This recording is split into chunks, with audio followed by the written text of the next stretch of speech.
Hello student, welcome to Joyce teaching class. এখন আমরা class 5 এর সেকেন্ড সামার ইভ্যালুয়েশনের বাংলা থেকে মডেল স্কুল 12 সলভ করব। তোমাদের কিন্তু আমি লাস্ট থেকে মডেল সিটগুলো করাচ্ছি, তো সেগুলো তোমরা দেখে নিতে পারো, ঠিক আছে? দেখো, আর তোমাদের কিন্তু ইংলিশ, পরিবেশ, ম্যাথসের কিন্তু কমপ্লিট মডেল সিট আপলোড করা হয়ে গেছে। যারা দেখোনি তারা গিয়ে কিন্তু ভিডিওগুলো দেখে নিতে পারো। এখানে একে বলেছে ঠিক উত্তরটি বেছে নিয়ে লেখো যে কোনো পাঁচটি। স্বর্গে যাওয়ার পথে ব্যাঙের দ্বিতীয় সঙ্গী হয়েছিল কে? গ মোরগ। ফরিমন সাউ বনের পরি গল্পে চরিত্র আছে গ 6টি। বিকট হুঙ্কারে বাঘ ঝাঁপিয়ে পড়লো তার উপর। বাঘটি ঝাঁপিয়ে পড়েছিল ক ধনাইয়ের উপর। ঝড় কবিতায় ঝড় এসেছিল গ দুপুরবেলা। ডাকাত দলের কাঁধে গোঁজা ছিল কি? ক জবা ফুল। এক একটা চাক কাটা হলে মধু ঝেড়ে ঝেড়ে তাতে বোঝাই করা হয়। মধু ঝেড়ে কিসে বোঝাই করা হয়? গ কলসে। নেক্সট দেখো, দুয়ে কি বলেছে নিচের প্রশ্নগুলোর উত্তর দাও যে কোনো চারটি। বোকা কুমিরের কথা গল্পের মূল বইয়ের নাম কি? টুনটুনির বই। ফণিমন শাহ বনের পরীর কাছে প্রথমে কি চেয়েছিল? সোনার পাতা। পাহাড়িয়া বর্ষার সুরে প্রবন্ধটি লেখককে সুনীল পাল। মায়াতর শব্দটির অর্থ কি? মায়াবী গাছ। ঝড় কবিতায় কবি কোন বারের ঝড়ের কথা তুলে ধরেছেন? হাটের বারে না হাটবারের। মধু আনতে বাঘের মুখে গল্পটিতে কোন ঋতুর উল্লেখ আছে? বসন্ত।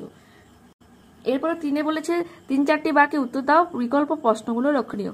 মাঠ বলতে তোমার চোখে কি কি ছবি ফুটে ওঠে? দেখে নয় প্রশ্নের সমাধান।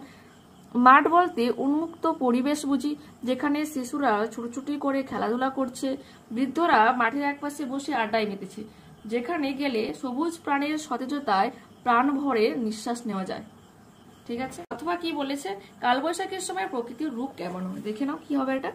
কালবৈশাখীর সময় আকাশ ঘন কালো মেঘে ঢেকে যায়, তারপরে হঠাৎ শো শো শব্দে প্রচন্ড বাতাস বইতে থাকে, তারপর প্রচন্ড বজ্র বিদ্যুৎ সহ বৃষ্টিপাত শুরু হয়।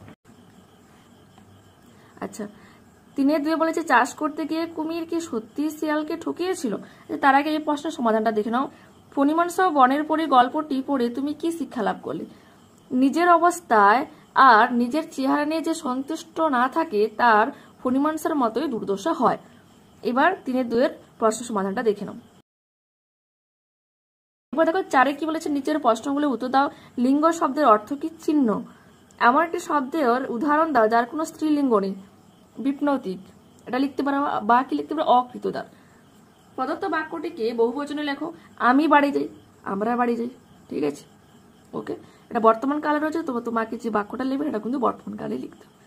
ওকে, পরবর্তী নোটিফিকেশন পাওয়ার জন্য যারা চ্যানেলে নতুন রয়েছে প্লিজ চ্যানেলটাকে সাবস্ক্রাইব করে নিও, আর এই ভিডিওটা বন্ধুদের কাছে তোমরা শেয়ার করো যাতে তারাও কিন্তু উপকৃত হয়। ওকে, বাই।